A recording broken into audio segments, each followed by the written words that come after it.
Hello दोस्तों, स्वागत है आप सभी का मेरे यूट्यूब चैनल जिसका नाम है कमलेश राजपूत कोचिंग क्लासेस। आज हम तत्वों के वर्गीकरण के बारे में जानेंगे कि तत्वों को जमाने का प्रयास कहाँ से शुरू हुआ और कहाँ पे ख़त्म हुआ, किन किन लोगों ने इसमें प्रयास किया। तो हम शुरुआत करते हैं। क्योंकि 17वीं शताब्दी में तत्वों का कम मात्रा थी, बहुत कम तत्व खोजे गए थे, इसलिए उनको जमाने का कोई मतलब नहीं था। आज 17वीं शताब्दी के बाद में 18वीं, 19वीं और 21वीं शताब्दी तक तत्वों की बहुत अधिक खोज की गई, जिनको जमाना बहुत ज़रूरी हो गया ताकि उनके बारे में हम सटीक तरीके से जानकारी ले सकें, उनको जान सकें। तो 18वीं और 19वीं शताब्दी से लेकर के आज तक तत्वों को जमाने का प्रयास में कई सारे वैज्ञानिकों ने अपना योगदान दिया, जिनके बारे में हम पढ़ेंगे। तो सबसे पहले जो साइंटिस्ट थे वो थे डोबर नायर। डोबर नायर ने तत्वों को जमाने के लिए उनको तीन तीन ग्रुप में जोड़ा, तीन तीन ग्रुप में रखा, और उन्होंने बताया कि जो पहले और दूसरे तत्व का मान है, उनका भार का मान है, वो जो बीच वाला तत्व है उसका औसत होता है। तो हम देखते हैं किस तरीके से उन्होंने रखा। सबसे पहले उन्होंने लिया पहला जोड़ा लिथियम, इसके बाद सोडियम, इसके बाद उन्होंने रखा पोटेशियम। अब इन्होंने दोनों तत्वों के योग को, उनका औसत निकाला, जिससे कि बीच वाले तत्व का औसत बाहर आ गया। इस तरीके से उन्होंने तीन जोड़े बनाए लगभग। सबसे पहले हम देखते हैं लिथियम का परमाणु भार 7, पोटेशियम का होता 39। अगर हम 7 और 39 को यहाँ पर जोड़ दें और 2 से डिवाइड करें तो ये टोटल होता है 46/2, 23 आ जाता है। अतः सोडियम का परमाणु भार जो है 23, यहाँ पर औसत भार निकल करके आया। इस तरीके से डोबर नायर ने केवल 3 ही जोड़े बनाए। दूसरा उन्होंने जो बनाया था वो था क्लोरीन, इसके बाद ब्रोमीन, इसके बाद था आयोडीन। क्लोरीन का परमाणु भार होता है 35.5, आयोडीन का परमाणु भार होता है 127। अतः 35.5 और 127 को जोड़ करके जब 2 से डिवाइड किया तो टोटल भार आया था 81.25। अतः औसत भार की बात हो रही, चूंकि तो ब्रोमीन का औसत भार उन्होंने निकाला, तो औसत भार ब्रोमीन का होता 80। यहाँ पे 81.25 आया, चूंकि औसत भार की बात हो रही है, मतलब एग्जैक्ट नहीं आया था। तो ब्रोमीन का औसत भार 80। तीसरा जोड़ा जब उन्होंने बनाया तो देखा कि कैल्शियम के बाद दूसरा जो लिया था तत्व वो स्ट्रॉन्शियम, तीसरा तत्व बेरियम। कैल्शियम और बेरियम का परमाणु भार जोड़ करके यानी 137 प्लस में जो है 40 बेरियम का, इन दोनों को जोड़ करके 2 से डिवाइड किया, तब टोटल इसकी वैल्यू आई थी 88.5, 88.5। तो स्ट्रॉन्शियम का जो है लगभग औसत भार 88 निकाला। यहाँ पर अपना कैल्शियम का औसत भार होता है 137, कैल्शियम का 40 और बेरियम का होता है 137। तो 137 और ये 40 जब दोनों को जोड़ करके 2 से डिवाइड किया तो 88.5 यहाँ पर औसत भार आ गया, जो कि लगभग स्ट्रॉन्शियम के बराबर था। इस तरीके से डोबर नायर ने भी तत्वों को जमाने का प्रयास किया, लेकिन केवल ये 3 ही जोड़े बना पाए, इसलिए इस नियम को ज्यादा प्रायिकता नहीं दी गई। इसके बाद दूसरा नियम जो दिया गया वो न्यूलैंड के द्वारा दिया गया, न्यूलैंड का ऑक्टावेव्स, न्यूलैंड का अष्टक नियम। न्यूलैंड ने बताया है कि जिस तरीके से स्वर होते हैं सा रे गा मा पा धा नी सा, यानी कि से स्वर खत्म होने के बाद में फिर से निश्चित क्रम में स्वर वापस आ जाता है, उसी तरीके से उन्होंने कहा कि जब भी हम 7 या 8 तत्वों को जमाए तो जो 8वां आने वाला तत्व होते हैं या 8वां आने वाला जो तत्व होता है वो पहले वाले तत्व से समानता रखता है। इस तरीके से न्यूलैंड का ऑक्टावेव्स यानी अष्टक नियम दिया गया। उन्होंने भी काफी सारे तत्वों को जमा दिया गया, जैसे लिथियम, सोडियम, इसके बाद में पोटेशियम। यहाँ से देखा जाए तो बेरिलियम, मैग्नीशियम और कैल्शियम, इसके बाद बोरान, एल्यूमिनियम, इसके साथ कार्बन, सिलिकॉन, नाइट्रोजन, फास्फोरस, इसके बाद ऑक्सीजन, सल्फर और क्लोरीन, इसके फ्लोरीन तथा क्लोरीन। यहाँ से उन्होंने देखा कि जब तत्वों को परमाणु भार के रूप में जमाया गया तो 7 तत्वों के बाद जो 8वां तत्व आता है परमाणु भार के रूप में, वो पहले वाले तत्वों से समानता रखता है। जिस प्रकार से स्वर चलते हैं हमारे सा रे गा मा पा धा नी सा, धा नी सा, नी के बाद में जो सा फिर से वापस रिटर्न होता है तो वो सा से ही समानता रखता है। इस तरीके से यानी 8वां जो तत्व होता है, यानी 7 तत्व के बाद में जो 8वां तत्व आता है वो तत्व वापिस पहले वाले तत्व से समानता रखता है। यानी हम देखते हैं 1 2 3 4 5 6 7 के बाद में जो 8वां सोडियम आया है, यह सोडियम लिथियम से काफी समानता रखता है, दोनों पॉजिटिविटी वाले होते हैं। इस तरीके से न्यूलैंड ने अपना ऑक्टावेस दिया कि 8वां जो तत्व आता है वो पहले वाले तत्व से समानता रखता है। जैसे लिथियम का एटॉमिक मास जो होता है परमाणु भार 7 होता है, सोडियम का 23, पोटेशियम का जो है 39 होता है, बेरिलियम का हो गया 9, मैग्नीशियम का 24, इसके बाद कैल्शियम का हो गया 40, बोरान का हो गया 11, एल्यूमिनियम का हो गया 27, कार्बन का हो गया 12, सिलिकॉन का हो गया 28 हो गया, नाइट्रोजन का 14, फास्फोरस का जो है 31 31, ऑक्सीजन का 16, सल्फर का रहेगा 32 32, फ्लोरीन का अपना हो गया 19 और क्लोरीन का हो गया 35.5। इस तरीके से उन्होंने तत्वों को जमाने का प्रयास किया। उन्होंने बताया कि जब भी 7 तत्वों के बाद में 8वां तत्व आता है तो वह पहले वाले तत्व से काफी समानता रखता है। इस तरीके से उन्होंने काफी सारे तत्वों को जमाया, लेकिन इनकी भी कमियां थी। वही 40वें तत्व के जो ऊपर तत्व आए, 40वें नंबर से जो ऊपर के तत्व आए भार के रूप में हम देखें तो वो क्रमिकता नहीं दर्शाते हैं, वो फिर समानता नहीं दर्शाते हैं। वो सारे तत्वों को ये जमा नहीं पाए, 40 के बाद आने वाले तत्वों को 40 नंबर के भार के बाद में ये तत्वों को नहीं जमा पाए। और जब आखिरी गैस आ गई ग्रुप 18 के तत्व यानी समूह 18 के तत्व, तो इनका नियम पूरी तरीके से फेल हो गया। यानी 40वें के ऊपर जो तत्व आया था वो उपयुक्त आवर्तिता नहीं दर्शा पाया इनके नियम के अकॉर्डिंग। अतः 40वें नंबर से जो भी तत्व ऊपर आते हैं वो सभी इस नियम को फेल कर देते हैं। इसी तरीके से इन्होंने देखा कि आखिरी गैस जब आई फिर 18 नंबर का तत्व, तो भाई 7 की जगह ये तो 8 की जगह 9 हो जाएंगे। तो इस तरीके से आखिरी गैस ने पूरी तरीके से इनके समूह को या इनके ग्रुप को या इनके नियम को फेल कर दिया और ये नियम यहीं पे रखा गया। ठीक है, तो ये था न्यूलैंड का ऑक्टावेस, न्यूलैंड का अष्टक नियम।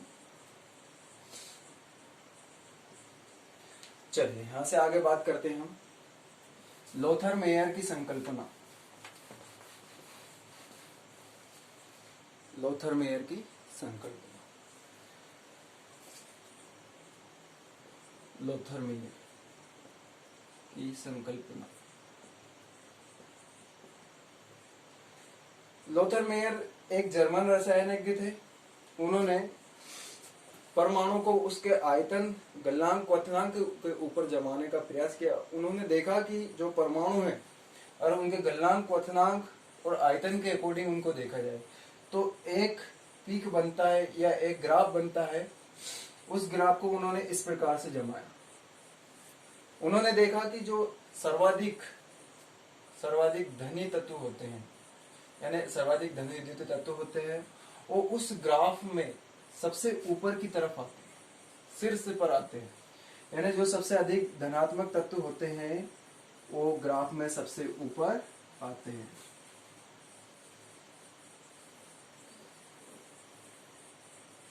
जैसे लिथियम, तो सर्वाधिक धनात्मक तत्व हमारे पास में हलीना की रफ से फरियादे ने पहले जो एस ब्लॉक के पहले ग्रुप के तत्व उनको कहा जाता है।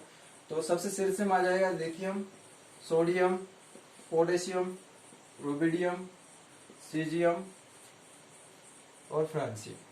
ये सारे तत्व चूंकि बहुत अधिक विद्युत धनी तत्व होते हैं इसलिए ये शीर्ष के ऊपर आ जाएंगे। यानी लोथर मेयर की जो संकल्पना थी वो एक जर्मन रसायनज्ञ थे। उन्होंने सारे के सारे तत्वों का आयतन, गलनांक और क्वथनांक के ऊपर जब अध्ययन किया तो उन्होंने पाया कि अगर हम एक ग्राफ बनाएं तो उसमें आयतन, गलनांक और क्वथनांक के ऊपर जो सबसे अधिक विद्युत धनी तत्व होते हैं वो शीर्ष पर आते हैं। कहाँ पर आते हैं? शीर्ष पे। इसके बाद दूसरे नंबर पे जो कम विद्युत धनी तत्व होते हैं, कम विद्युत धनी जो तत्व होते हैं वो इसके उतार पर आते हैं। कहाँ पर आते हैं? उतार पर। जैसे हम देखें, यहाँ से अगर हम लिथियम को नीचे की तरफ चले तो यहाँ पर उतार आ रहे हैं, यानी कि इससे कम विद्युत धनी तत्व कौन होगा? बेटा मांगे कार स्कूटर यानी एस ब्लॉक का दूसरा ग्रुप, जिसमें बेरिलियम, मैग्नीशियम आदि तत्व, बेरिलियम मैग्नीशियम वाला ग्रुप आता है। तो उतार में देखें हम, लिथियम के बाद में दूसरे नंबर पर आ जाएगा मैग्नीशियम। इसके बाद इधर चढ़ाव है इसका, इधर की तरफ उतार, तो यहाँ पे मैग्नीशियम, सॉरी माफी चाहते हैं, बेरिलियम हो गया, बेरिलियम, मैग्नीशियम, इसके बाद कैल्शियम, इसके बाद स्ट्रोंशियम, इसके बाद में बेरियम, इसके बाद में रेडियम।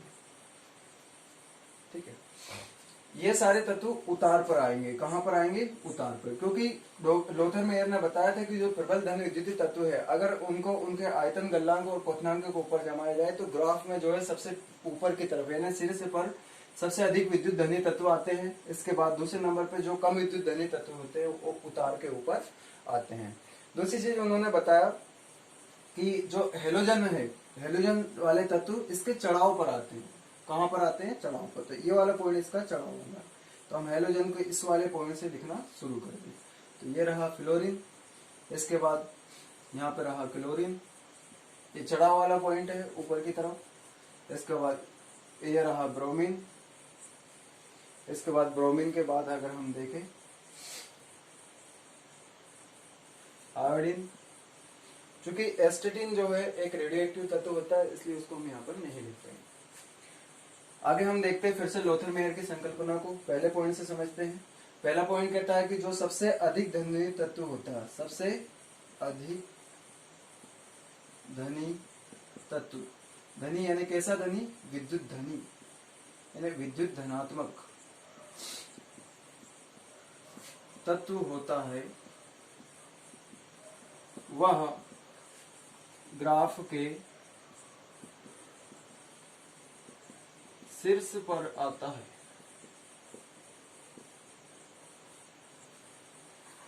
यानी सबसे अधिक विद्युत धनी तत्व कहाँ जो होता है वह कहाँ आता है? ग्राफ के शीर्ष पर आता है। तो हमने देखा कि सबसे अधिक धनात्मक कौन सा अपनी सारणी में? Lithium, sodium, potassium, rubidium, caesium और फ्रांसियम। चूंकि यह सबसे अधिक विद्युत धनी तत्व होते हैं इसलिए कहाँ पर लिखेंगे? हम इनको ग्राफ के शीर्ष पर लिखेंगे।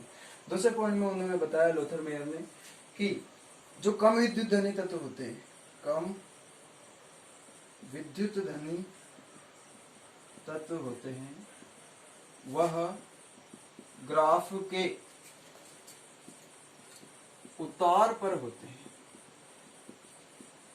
कहां पर होते हैं? उतार पर। तो जैसे लिथियम का उतार यहां से हम देखें ग्राफ का, तो ये यहां पर बन रहा, तो यहां पर कौन आ जाएगा? बेरिलियम। सोडियम के बाद में यहाँ पर मैग्नीशियम, फिर कैल्शियम। ये सारे तत्व जो है बेटा मांगे कार्य स्कूटर वाला एस ब्लॉक का जो दूसरा ग्रुप है वो उतार के ऊपर आता है। इस तरीके से हम कह सकते हैं कि जो कम विद्युत धनी तत्व होते हैं वो ग्राफ के कहां पर आ जाएंगे? उतार के ऊपर आ जाएंगे। तीसरा पॉइंट उन्होंने बताया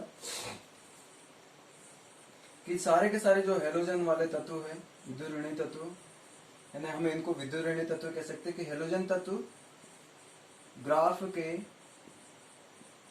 चढ़ाव वाले पॉइंट पर होते हैं, पहले पॉइंट पर होते हैं। तीसरी संकल्पना दी हमारे लोथर मेयर ने बताया कि जो हेलोजन तत्व होते हैं वो ग्राफ के चढ़ाव वाले पॉइंट पर होते हैं। इस तरीके से 3 पॉइंट उन्होंने बताया। इसके बाद लोथर मेयर की जो चौथी संकल्पना थी, चौथी संकल्पना में उन्होंने बताया कि जो 8वें समूह के तत्व होते हैं, यानी 8वें समूह के जितने भी, या 18वें समूह के जो तत्व होते हैं, 8वें नहीं बोल सकते हम उसको, 18 बोलेंगे, जीरो ग्रुप के तत्व, यानी 18 समूह के तत्व, 18वां समूह के जितने भी सारे तत्व होते हैं वो इसके निम्निष्ठ पर होते हैं। किस पर होते हैं? निम्निष्ठ पर होते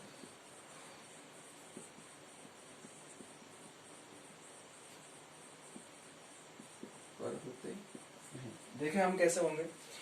जो ये हमारा हेलोजन वाला समूह था, इससे जस्ट ऊपर की तरफ हमारा 18वें समूह के तत्व होते हैं, क्योंकि ये निष्क्रिय होते हैं। कैसे होते हैं? निष्क्रिय, इसलिए कहाँ आएंगे? इससे ऊपर आएंगे। तो हम देखते हैं यहाँ पर 18 समूह के तत्व, जैसे कि हम यहाँ पे देखेंगे नियोन, नियोन, हीना, नीना, आर्यन, कृष्णा आदि तत्व। इसमें जो है नियोन, नियोन के बाद में दूसरा जो समूह, दूसरा तत्व आएगा हमारा नियोन के बाद में आर्गन, क्रिप्टॉन, क्रिप्टॉन के बाद में तीसरा तत्व अगला आएगा जिनोन, जिनोन के बाद में लास्ट वाला तत्व आ जाएगा रेडोन।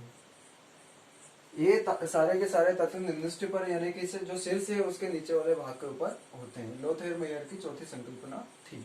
तो लोथर मेयर ने आखिर में अध्ययन किस आधार के ऊपर किया था? तो तत्वों के परमाणु आयतन और गलनांक क्वथनांक के आधार पर, परमाणु के आयतन, उसका गलनांक और क्वथनांक के ऊपर उन्होंने अध्ययन किया, और उन्होंने पाया कि एक ग्राफ प्राप्त होता है जिसमें सबसे अधिक विद्युत धनी तत्व, जो धनात्मक तत्व होता है, वो ग्राफ के शीर्ष पर होता है। इसके बाद दूसरी बात उन्होंने बोली कि जो कम विद्युत धनी तत्व होते हैं वो ग्राफ के नीचे की तरफ, यानी उतार वाले पॉइंट पर होते हैं। जो कम विद्युत धनी यानी एस ब्लॉक के सेकंड ग्रुप के तत्व जितने भी सारे होते हैं वो इस ग्राफ के निचले वाले पॉइंट पे, यानी उतरने वाले, उतार पर होते हैं।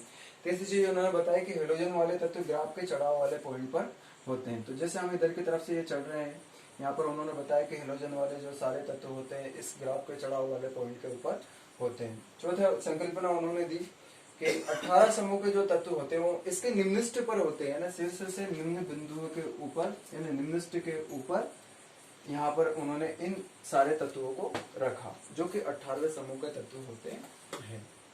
अच्छा, यहाँ पर लोथर मेयर के द्वारा ही आज की जो आवर्त सारणी हम पढ़ेंगे बाद में दूसरे वीडियो में, उसकी परिभाषा यहीं से निश्चित की गई। उन्होंने बताया कि जो तत्व होते हैं वो सारे के सारे तत्व उनके परमाणु द्रव्यमान के आवर्ती फलन होते हैं। किसके फलन होते हैं? परमाणु द्रव्यमान के। पहले उन्होंने पहली परिभाषा दी थी।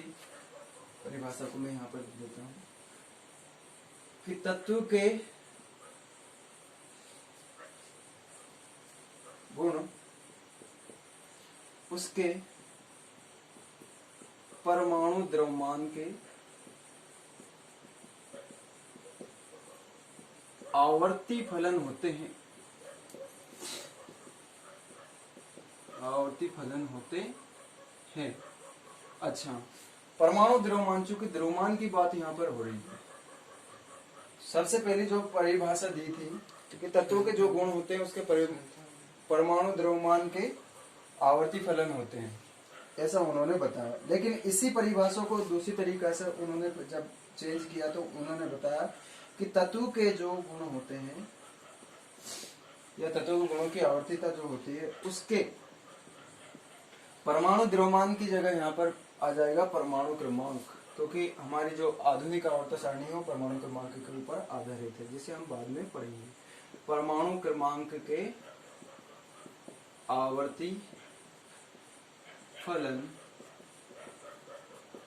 होते हैं। आवर्ती फलन होते हैं, मैंने पहली परिभाषा क्या दी थी कि तत्वों के जो गुण होते हैं उसके परमाणु द्रव्यमान के आवर्ती फलन होते हैं। लेकिन उन्होंने अपनी परिभाषा को चेंज करके बताया कि जो तत्व के गुण होते हैं उसके परमाणु क्रमांक के आवर्ती फलन होते हैं। इस तरीके से तत्वों को बारे में जो जानकारी लोथर मेयर के द्वारा दी गई वो काफी हद तक सटीक जानकारी दी थी। चूंकि अब हम तत्वों को जमाने का प्रयास करेंगे, तो तत्वों को जमाने के लिए मुख्यतः एक तो आधुनिक आवर्त सारणी के बारे में और दूसरा मेंडलीव के बारे में हम पढ़ेंगे।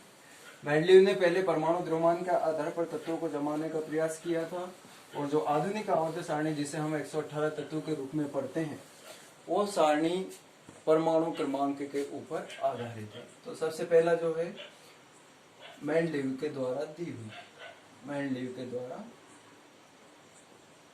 दी हुई आवर्त सारणी, जो कि परमाणु द्रव्यमान के ऊपर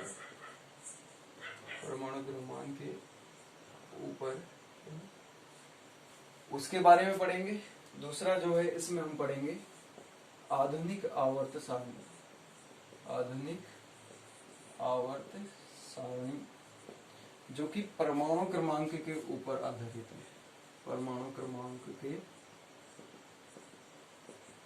ऊपर आधारित है। दोस्तों ये दोनों हम अगले वीडियो में देखते हैं। धन्यवाद।